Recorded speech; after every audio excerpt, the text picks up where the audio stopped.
পুঁথিগত বিধির উপরে গণতন্ত্রের বিকাশ নির্ভর করে না। গণতন্ত্র বিকশিত এবং শক্তিশালী হয় প্রতিদিনের কার্যক্রমে, আচরণে এবং চর্চায়।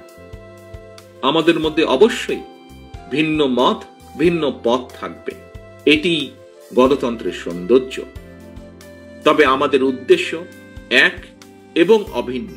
আমাদের সবার উদ্দেশ্য একটি উদার, গণতান্ত্রিক, বৈষম্যহীন, মানবিক বাংলাদেশ প্রতিষ্ঠা। ছাত্র জনতার গণ অভ্যুত্থানে মাফিয়া প্রধান দেশ ছেড়ে পালানোর পর মাফিয়া মুক্ত বাংলাদেশের সামনে গণতান্ত্রিক, বৈষম্যহীন, মানবিক বাংলাদেশ প্রতিষ্ঠার এক অপার সুযোগ সৃষ্টি হয়েছে।